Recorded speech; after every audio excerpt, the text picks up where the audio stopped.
Hello everyone, today we are going to learn basic NanoCAD tutorial how to text to polyline.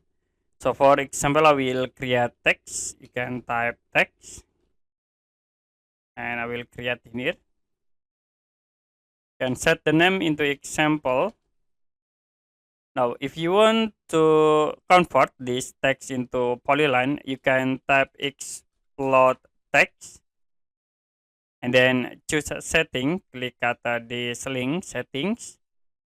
Now you can choose text and then choose boundary. Click exit.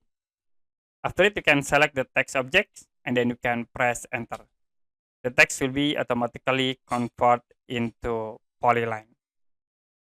Okay, that's it for basic NanoCAD tutorial how to text to polyline. If you have any question about tutorial, you can comment below this video.